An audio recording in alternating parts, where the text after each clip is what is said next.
Sundar Pichai is in some hot water. In fact, notable investors think that it's only a matter of time until Sundar either gets fired or is forced to resign. But wait a minute, wasn't Sundar the golden child of Google, earning hundreds of millions per year, scaling the company from a successful internet company to a tech giant, and nearly quintupling the stock price? Well, yes, Sundar did do all of that, but when it comes to tech and high-growth companies in general, you're not judged based on past performance. You're judged based on future expectations, and future expectations for Sundar Pichai are at rock bottom. Google's core products are slowly bleeding market share, their workforce is more bloated than ever despite layoffs, and most importantly, they're completely dropping the ball when it comes to AI. And to make things worse for Sundar, Sergey Brin, Google's co-founder, has unexpectedly come out of retirement. After completely falling off the face of the planet back in 2015 and handing over the reins to Sundar, Sergey made a surprise entrance in 2023 to work on AI. More recently, Sergey made a rare public appearance just to admit how bad of a job Google has done with Gemini. So naturally, speculation regarding Sergey replacing Sundar have gone wild, as we've seen this time and time again with other stumbling companies like Apple, Dell, Starbucks, Disney, and Twitter. But how did we even get here? How did things get so bad so quickly for Google? And will Sundar Pichai actually be fired? Well, let's find out.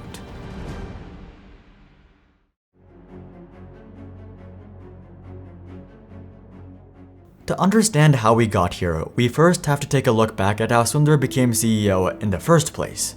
If you read Sundar's Wikipedia page or business publications, you'll be shown a rosy story about a man who worked his way up from the very bottom.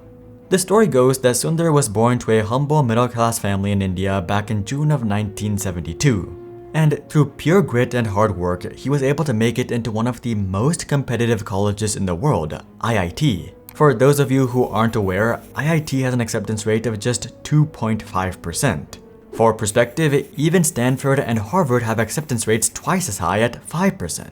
And the funny thing is that Sundar would go on to make it into Stanford as well, where he got a master's in engineering before going to UPenn and getting an MBA. So little to say, Sundar had an extremely stacked academic background, and in 2004, he would end up joining Google as VP of Product Management of the Google Toolbar. From there, he would correctly identify that toolbars as a whole were going extinct and convince Sergey and Larry to pursue an in-house browser that would go on to be a massive success.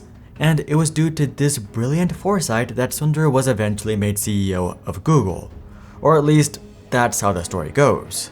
Now, let me first say that there is nothing fundamentally inaccurate about this story.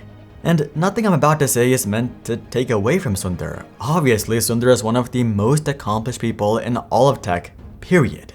You can't really argue against that whether he stays as Google CEO or not. But with that being said, the problem with this story is that it's only told from one perspective, Sundar's perspective. He worked hard, studied hard, achieved big, and was rewarded. But the reality is that much of Sundar becoming CEO had nothing to do with anything that he had control over. You can actually argue that he was just a big cog in an even bigger machine, and this dates all the way back to the day that he was hired. When Sundar was hired, the CEO of Google was a man named Eric Schmidt. This guy was neither a founder or an early employee of Google. He was actually an external executive recruit that was put there by shareholders to keep Google's founders, Larry Page and Sergey Brin, in check. Larry and Sergey got along with Eric, but at the same time, they also naturally felt that they knew what was best for Google, and they were constantly out to prove that. In fact, they were trying to do exactly that on the literal day that Sundar was interviewed. As you might know, Sundar was interviewed on the same day that Google launched Gmail. And Gmail was one of Larry and Sergey's first attempts at showing Eric and the world at large that Google could be a lot bigger than just search. It was the same thing with the Android acquisition and the YouTube acquisition and the Google Maps acquisitions. Oftentimes, Larry and Sergey wouldn't even tell Eric about these acquisitions until after the fact. Talk about a great executive dynamic. But anyway, while these acquisitions were great, Larry and Sergey strongly felt that the real opportunity was going after the browser market. Eric, however, was strongly opposed to this idea. He felt that taking on Microsoft was too big of a challenge and essentially forbid Larry and Sergey from pursuing the idea for 6 full years. So it's not like Larry and Sergey pursued Chrome because Sundar gave them the idea. They already had the idea for years. they just didn't have the authority or the right man for the job. When Sundar approached them with a similar idea though, they pounced on it. They basically just told Sundar to assemble a team and develop Chrome without Eric knowing, and here's Eric describing how exactly that played out. I would say we're not strong enough to take on Microsoft, and they wanted to do an operating system and a browser. And I said, there's no scenario where we'll ever do an operating system and a browser. And because Microsoft will kill us, and I don't want to get killed. We're a small company, and yes, you're very smart, and yes, we're full of smart people, and yes, we have lots of revenue. These guys can kill us because I'd been previously killed in the previous jobs. And so they hired somebody to improve the performance of Firefox. 6 months later, I'm called down to one office, and this person who was supposed to improve the performance of Firefox has managed to invent Chrome. Shocking. Yes. And I say, well, how long have you been doing this? Well, I've been doing it on the side. No, you haven't. You've done it full time. Well, yeah, I had 3 other people. Okay, well, how many more people do you have? Oh, 10 more people.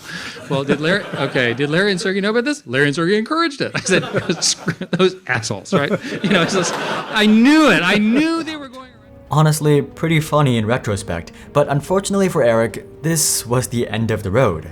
Larry and Sergey had brought several successful products to market, including one that Eric opposed for years. So this naturally brought into question Eric's judgment and cemented the founders as the true geniuses behind Google, allowing Larry to win back the CEO position in 2011. This evolution made Sundar a part of the trusted inner circle, but he was by no means in the running for CEO. Fate, however, had a completely different idea.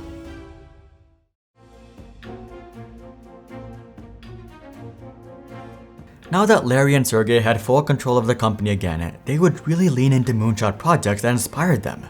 Things like Google's self-driving car and Google Glass. In fact, Larry wanted to make Google into a mad scientist island that was constantly working on the next big thing. But investors weren't so gung-ho about this idea. Such visions simply painted Larry as a disconnected billionaire founder that was lacking clarity and focus. To make things way worse, Larry's voice would literally give out. You see, Larry had been struggling with voice problems due to vocal cord paralysis since the early 2000s, and this would get especially bad in the 2010s. If you've never heard Larry speak, this is how he sounds. Well, this is something we think about a lot, and our mission that we defined a long time ago is to organize the world's information and make it universally accessible and useful. A clear testament to the idea that no amount of money can solve certain issues. Anyway, naturally, Larry would begin skipping shareholder meetings and presentations because he simply couldn't speak, which put investors on edge. Not only was Google being led by a seemingly disconnected billionaire, but a person who struggled to even communicate their thoughts and vision. The good news though is that Google was founded by 2 guys, so Sergey could step up to the plate, right? Well, no. Sergey would actually get caught up in an affair which not only ruined his marriage and tarnished his reputation, but it also destroyed his relationship with Larry. Apparently, Larry completely stopped talking to Sergey after the affair came to light. Alright, so Sergey was no longer in the running, but there must be some other visionary executive at Google who could take the reins, right? Well, there was Andy Rubin, the founder of Android. Oh, wait, never mind. Andy was caught up in some serious misconduct allegations and was paid $90 million to leave Google as soon as possible. So you basically had an executive who missed Chrome and a bunch of other stuff, a disconnected paralyzed founder, a founder with an affair, and an executive with serious allegations. Talk about an inspiring executive team. At this point, it was clear that what Google needed was not a revolutionary, but someone that was uncontroversial. And that's how Sundar actually became CEO. Of course, he worked really hard and achieved great things, but what really knocked the final dominoes in his favor was circumstance. The 4 people who were actually in the running for CEO, Eric, Larry, Sergey, and Andy, were all forced out in humiliating manners. And the only person that was left in the inner circle was the trusted ally who brought Chrome to market. With that, Sundar Pichai would become CEO of Google on August 11, 2015. A few years later, he would get promoted to be the CEO of Alphabet as a whole, leading us into his lackluster performance.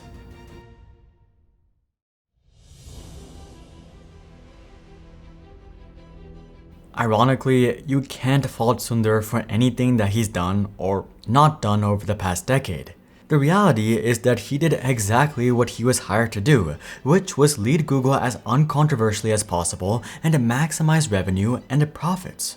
And since he took over, Google's revenue has quadrupled, their net income has quintupled, and their stock has gone to the moon. The only problem is that that's all that Google has accomplished. I mean, can you even name a single big product launch that Google has done since Sundar took over? The biggest launch that I can think of is the Google Pixel, which is a phenomenal phone in terms of value, but not so great in terms of sales and market share. In fact, the Pixel does not even control 1% of the global smartphone market. Investors never had an issue with this lack of innovation though, as long as Google was still the market leader. But all of this changed on November 30th, 2022, when ChatGPT was released. All of a sudden, investors wanted Google to be able to out-innovate OpenAI, who now also had backing from Microsoft. For obvious reasons, this was basically an impossible task, especially when the time constraint was ASAP. Nonetheless, Sundar would try to deliver, launching Google Bard just a couple of months later in March of 2023. Now, maybe you could argue that Bard was technically better than ChatGPT because it was connected to the internet or something along those lines, but the reality was that no one really cared. Just look at this graph comparing ChatGPT interest with Google Bard interest. It's almost non-existent. Whether Bard was actually a copy of ChatGPT or not, that's how the general public saw it, and they had no interest in using yet another Google product. This was only made worse by the fact that Google would botch the Bard release. An early Bard ad would show Bard giving factually incorrect information, which is not surprising given how rushed they were to get Bard to market. This mistake, however, not only humiliated Bard and Google, but it also led to the company's market value plummeting by $100 billion. This was strike one for Sundar. It was now up to him to fix Bard, and that's what Google Gemini was supposed to be about. It was supposed to be Google's AI redemption, but Gemini would end up dropping the ball even worse than Bard. If you haven't seen the social media memes yet, Gemini basically had extreme woke bias. According to Gemini, this is George Washington, these are popes, and these are British royalty. Yeah, this blunder has not only made Gemini the laughingstock of the internet and lost the company another $96 billion in market cap, but has eliminated all shareholder confidence that Sundar can actually lead Google into the age of AI. Combine this with the fact that Sergey is back and that his affair drama has had time to cool off, and it's not looking great for Sundar. Historically, Sergey has always been in the shadows of Larry, so it's very possible that he's interested in being the main character this time. This isn't to say that Sundar will be fired necessarily, but he may very well have to take a role underneath Sergey if he's not pushed out altogether. So how exactly did Sundar end up in this position? Well, despite his massive achievements, Sundar was always a cog in an even bigger machine. That's how he got the CEO title, and as CEO, he gave shareholders exactly what they asked for. But shareholders simply realized that that's not actually what they wanted, and that's why they want Sundar fired. AI isn't the only realm in which Google is reaching a dead end. They also have to address the increasingly concerning issue of market saturation.